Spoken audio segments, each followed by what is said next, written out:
بعض لوگ مسجد میں نماز پڑھنے چاہتے ہیں اور بچوں کو ساتھ لے جاتے ہیں، اس لیے لے کے جاتے ہیں کہ یہ جائیں گے تو ان کو پتہ چلے گا کہ نماز کیسے پڑھتے ہیں، مسجد میں جایا تو یہ ایک نظریہ ہے، یہ بھی لوگ ہیں۔ اب اس کے نظارے خاص طور پر جمعۃ المبارک کی نماز میں یا تراویح کے اندر یا اس طرح کے مواقع پر ہم دیکھتے ہیں کہ کرتے ہیں لوگ۔ دیکھیں، بچوں کو مسجد میں لانے کے حوالے سے یہ طے ہے، احادیث کریمہ سے بالکل واضح ہے کہ جو شور شرابہ کرنے والے بچے ہیں ان کو مسجد میں لانے سے خود حدیث مبارکہ میں منع کیا گیا ہے کہ وہ مسجد کی بے ادبی کرتے ہیں، ٹھیک ہے۔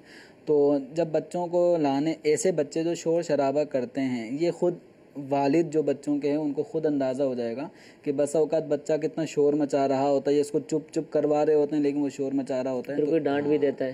تو اب یہ جو والد ہے ان کو خود آئیڈیا اور اندازہ ہوگا کہ یہ شور کرنے والا بچہ ہے تو اس کو مسجد میں لانا ویسے ہی حدیث میں منع ہے۔ صحیح۔ تو ہم میں کیا ہمت ہے کہ کسی کو مسجد میں آنے سے منع کریں؟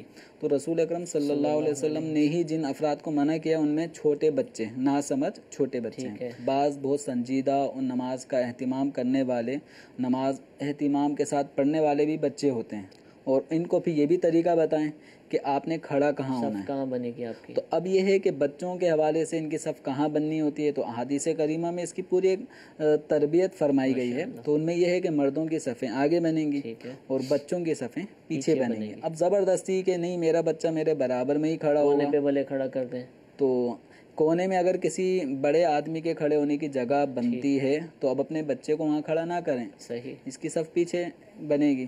اب اس میں بعض لوگ الجھ جاتے ہیں، نہیں بچے اگر ہمارے ساتھ نہیں کھڑے ہوں گے تو نماز پڑھیں گے کیسے، سیکھیں گے کیسے، یہ گم جائیں گے، ہاں گم ہو جائیں گے۔ تو اب یہ ہے کہ ایسے موقع پر ایسے چھوٹے بچوں کو لائیں ہی نہ کہ وہ گم ہو جائیں۔ ٹھیک ہے، گم وہی بچے ہوں گے جو مسجد کے اندر راؤنڈ لگاتے رہتے ہیں، گھومتے رہتے ہیں، کبھی مسجد کے ایک گیٹ سے نکل کر، تو ایسے بچوں کو آپ لائیں ہی نہیں۔ صحیح۔ اگر سمجھدار بچے ہیں جو آپ کے حکم کی تعمیل کریں گے، جہاں بٹھائیں گے، جہاں نماز پڑھنے کا کہیں گے وہیں پڑھتے ہیں، تو ایسے بچوں کو بالکل آپ مسجد میں لا سکتے ہیں۔